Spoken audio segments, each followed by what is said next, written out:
In the second part of a series of interviews we're conducting, we continue to try to explore what lessons there are to be learned from the COVID-19 pandemic, and whether or not this is an opportunity to rethink some of the old ways of doing things, and rebuild the former economic, political, public health, work, and other structures in a better way that addresses issues like the widening gap in incomes between the affluent and those less fortunate, or perhaps with a greater sensitivity towards climate change. That exacerbate. In our first episode, we heard from climate consultant Edward Cameron, Vermont's Education Secretary Daniel French, and Manchester Community Library Director Violet Gannon. This time, we'll be hearing from William Colvin, the Assistant Director of the Benton County Regional Commission, Alex Tramner, a consultant with Camoin Associates, a consulting firm based in Saratoga Springs, New York, and Vermont Secretary of State James Condos. Well, yeah, Bill, first of all, thanks for making the time to be with us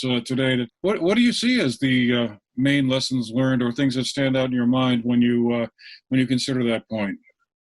Yeah, so, as you point out, I think unfortunately we have some time to go here, and what the recovery from an economic perspective looks like, I think will continue to unfold.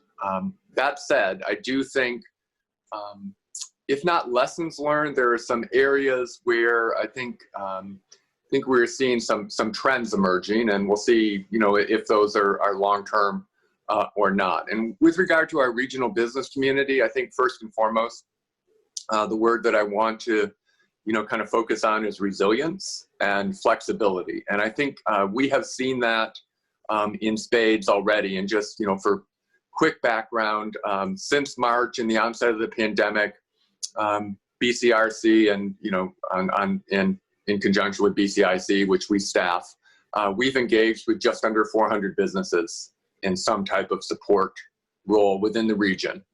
So that's 400 business contacts, some of those, multiple times, but 400 business contacts, in the last several months, in a variety of categories.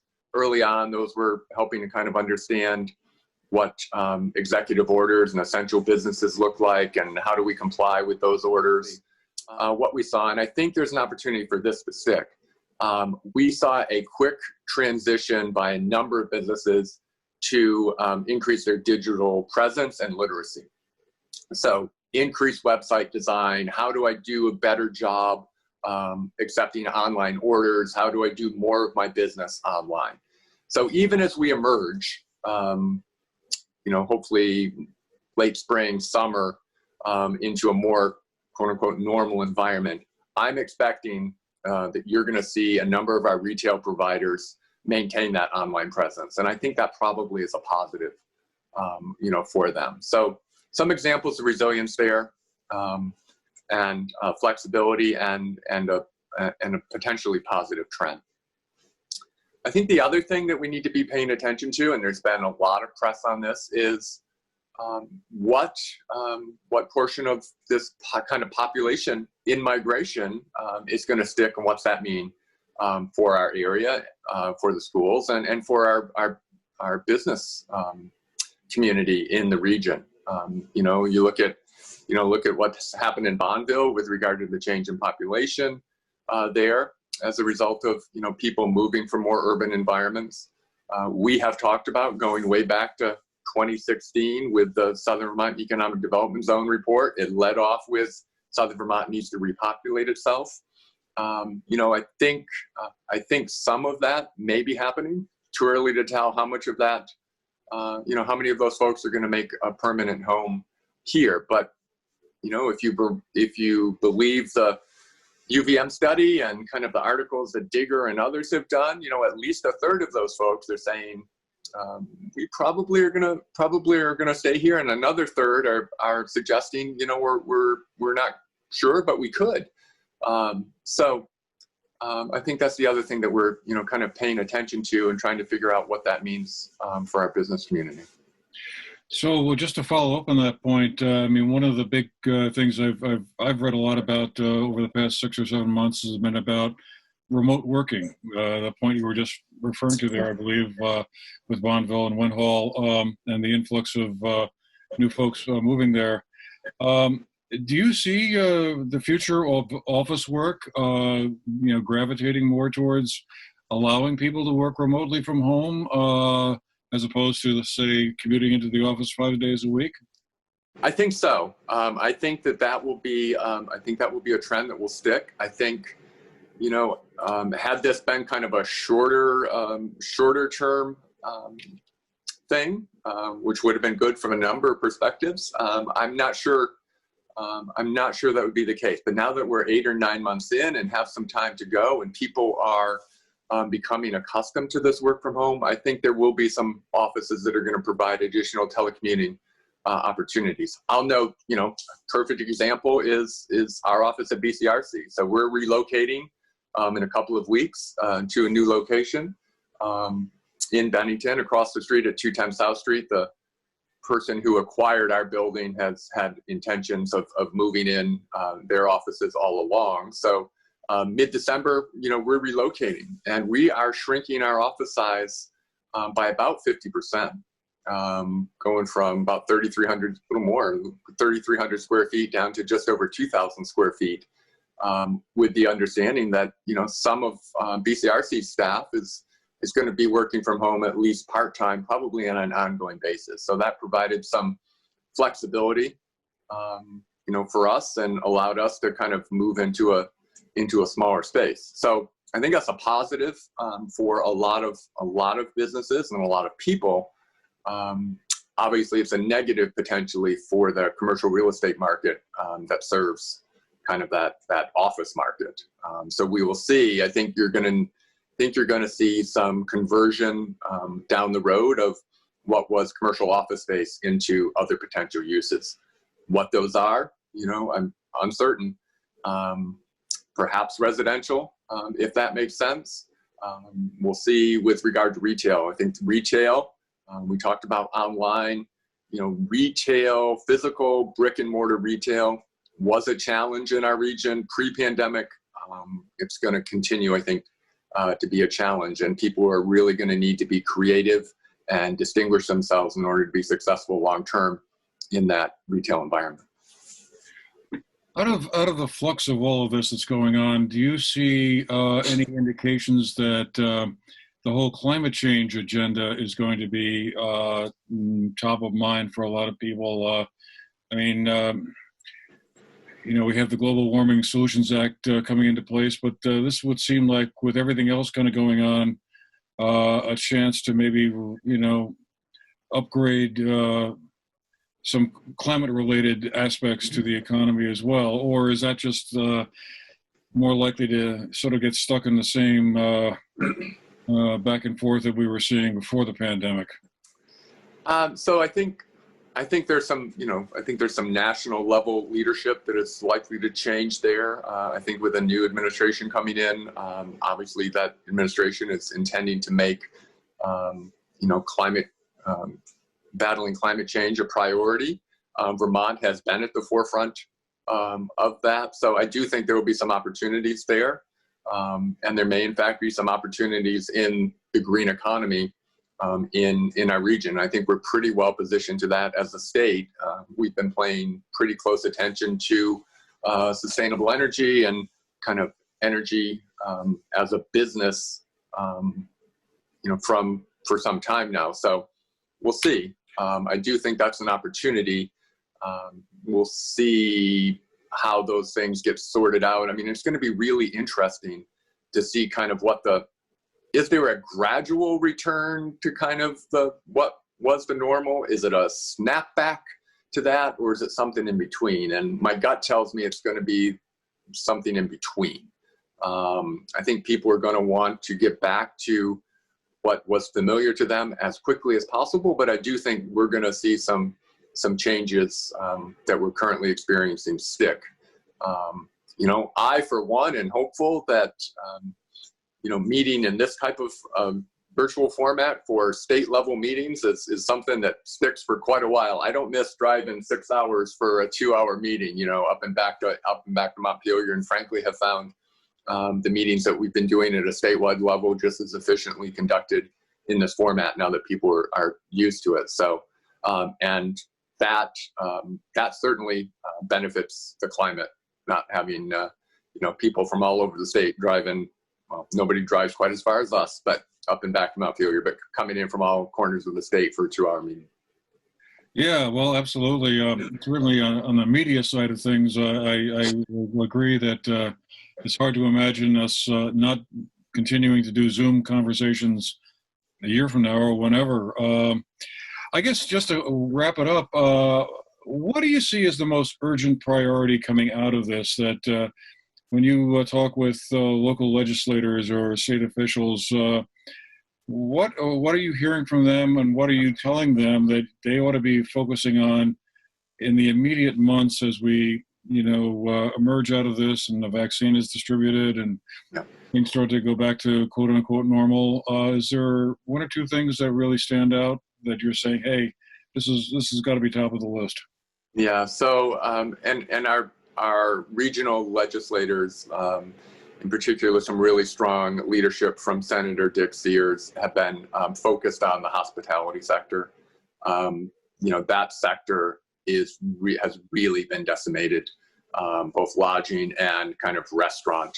And just behind that is retail. And I think, Senator Sears was instrumental with the Joint Fiscal Committee in getting additional monies allocated for recovery to the hospitality sector. I think the governor and the administration is also understanding about how important that is going to be. So we're obviously hopeful that there's going to be some additional round of federal stimulus.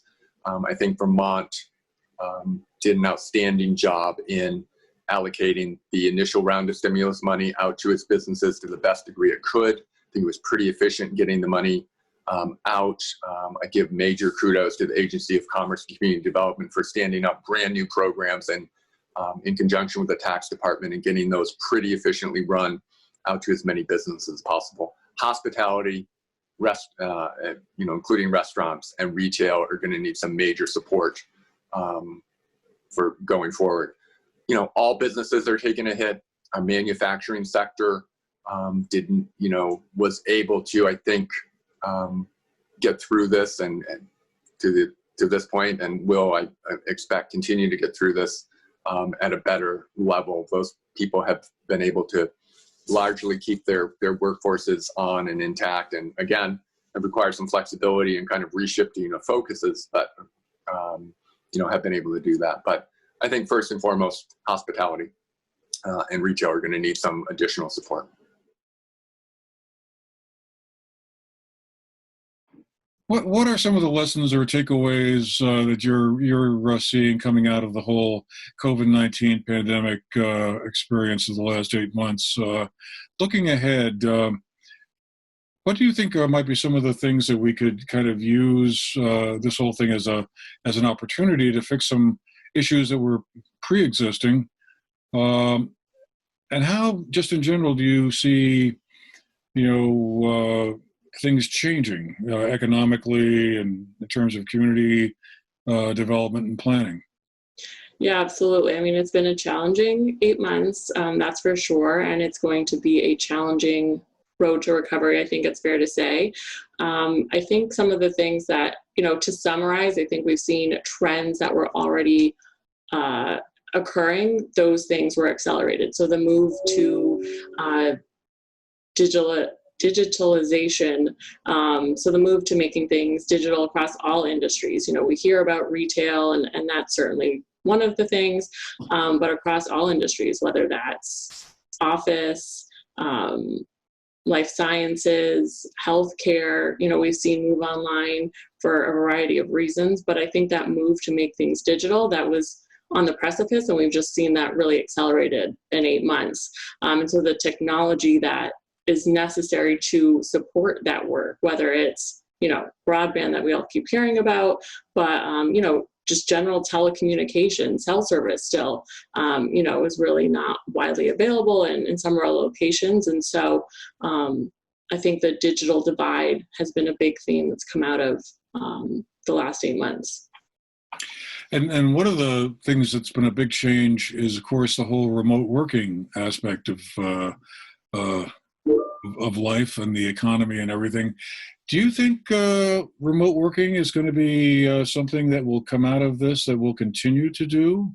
And a lot of companies will say, we don't maybe need that big, gigantic office space anymore because all our people can work from home and do everything that they've been doing anyway. Yeah, absolutely. I mean, I'll say personally that Combined Associates has made that move. We've gone remote, so we no longer have our office in Saratoga Springs. And I think it's worked out quite well. I think we've seen that remote work can work.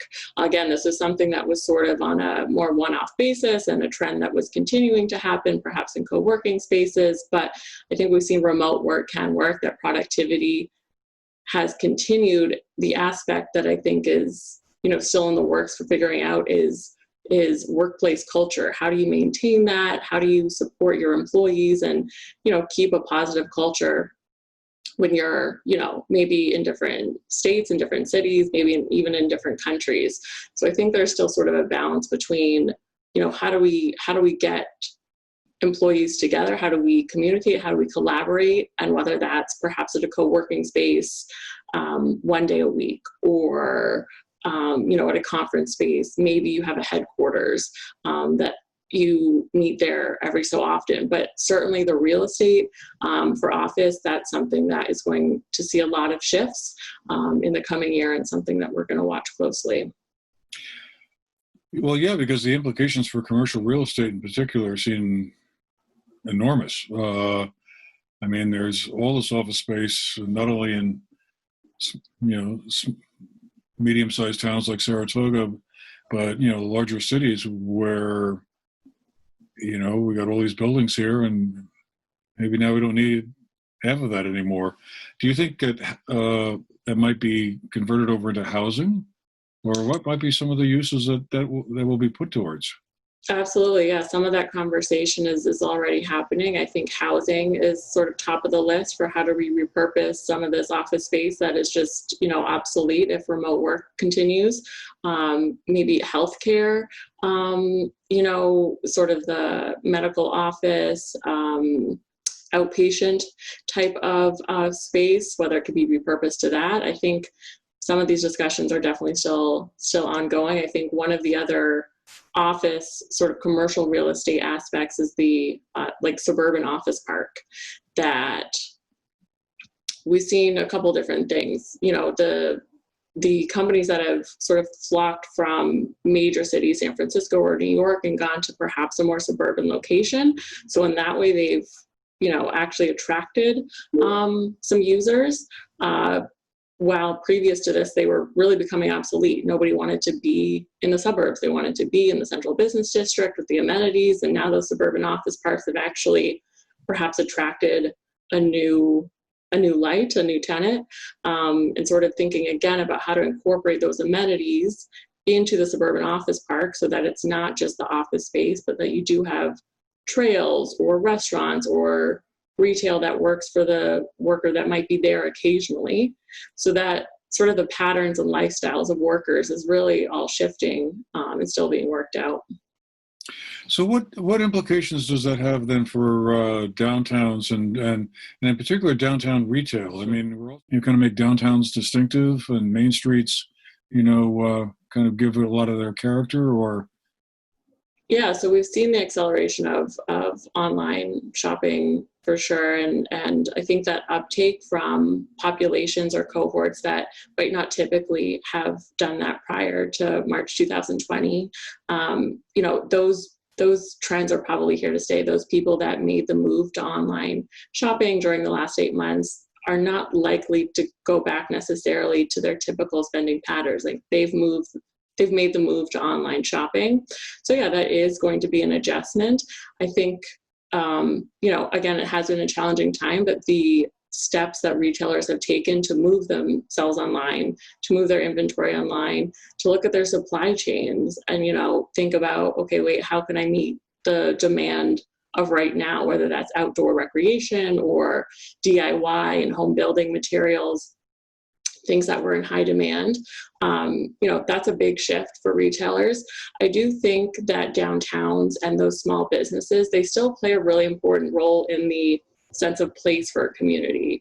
And that's so important now with remote work and the ability of people to potentially, pick up and move to a place that doesn't necessarily hold a job, but it holds a nice place. It holds, the type of house they want, the type of downtown they want, the type of stores they want. It's really the community and lifestyle. And so I think those small retailers in downtown still play a huge role in building that sense of place.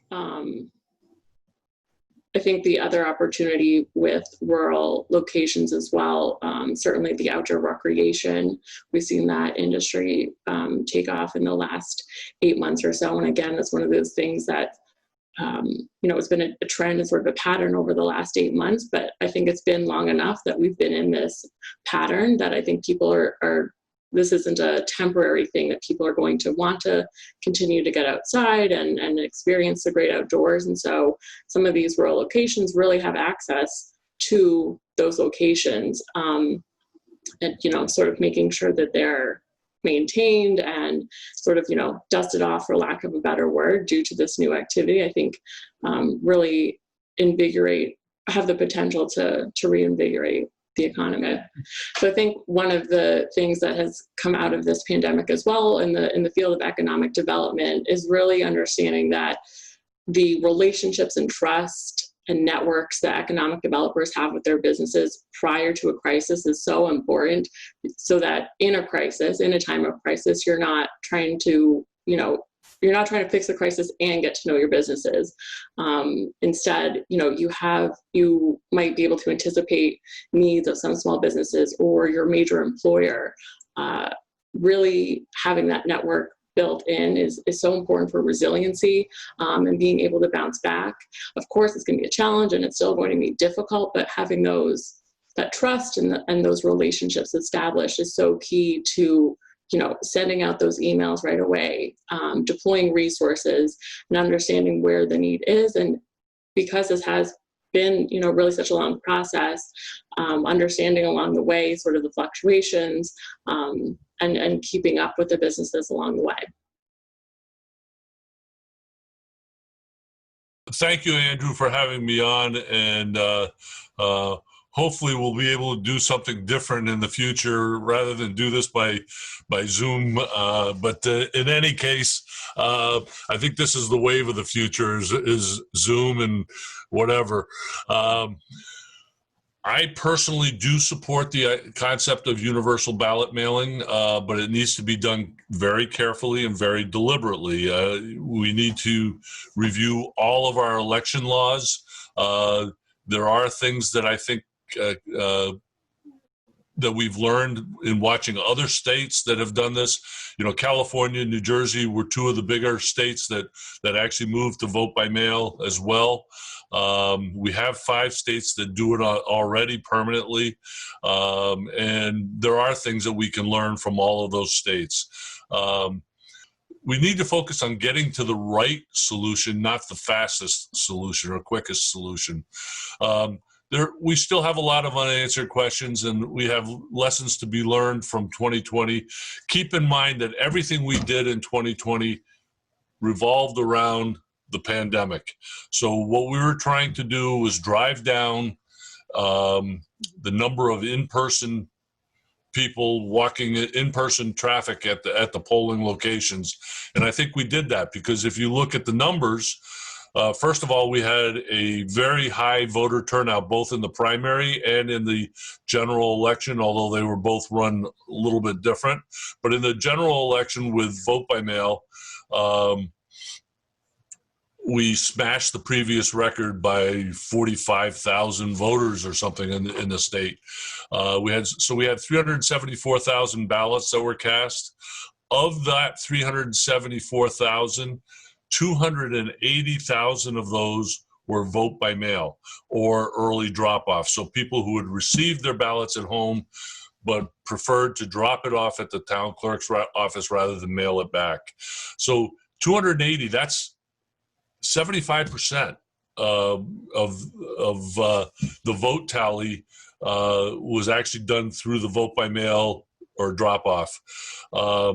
We know we increased voter access for voters with disabilities, voters with difficult work schedules, and voters with children, just to name a few instances. And I think those last two, the difficult work schedules and voters with children, became more apparent this year with the pandemic as more and more people were working from home, working remotely. So we do have some questions that came out as a result. One of the key questions is, frankly, the ability to cure if you have a defective ballot. Under current law, there is no cure process. It's not allowed. Once the ballot leaves the voter's hand, it becomes the if you want to call it, the ownership of the clerk. And you can't ask for it back. You can't ask to correct what was wrong. So we need to look at that. Although I am very pleased to say we had less than 0.5% of our total vote cast in the general election that had defective ballots. So that was, and it's still a large enough number to be concerned about. That was 1,400 ballots roughly. And obviously we want every ballot to count. But we need to figure out if we did something wrong with the process. We also need, if we're going to make this permanent, we need to decide how we're going to mail out the ballots. Are we going to do it centrally? Are we going to do it from the clerk's offices? I think they originally wanted to be able to be the ones that were mailing them out, but I think as we got closer to it, they realized how simple we made it by doing it the way we did, and we had very, very few problems. We need to know, some of the other questions that we have to ask ourselves are how and where are the ballots received and then processed? What we did in this election, trying to keep things to a minimal as far as change, was we had the ballots go back to the town clerk's office, but even they were inundated with a lot of mail coming in. And we had about 175 out of 246 towns that actually had secure ballot drop boxes, whether they were a mail slot into the office, an interior wall mounted, or an exterior stand up, almost like a mailbox.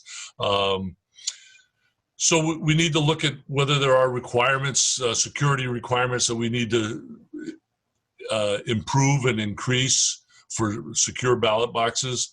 We also, we had affidavit requirements for voters who lost or never received their mail ballots. There's just a lot of changes. And then one of the things that came up, although we felt it was not necessary because of our history, but also because we provided our clerks with the ability to process ballots up to 30 days ahead of time. They would, the process was set up. They would not know who was winning or losing. All they would know is how many ballots they had processed. We want to make sure we have the right solution, not the fastest solution. I can't say right now whether we would have everything in place. We might do like a hybrid in 2022 if the legislature goes along with it, and then permanently set it up for starting in 24. There's a lot of moving parts that we have to look at as I just went through. We hope you enjoyed the program, and we'll be back for our next round of guests, which will include a group of economic and planning leaders from Windham County. For now, for the GNAT-TV News Project, I'm Andrew McKeever.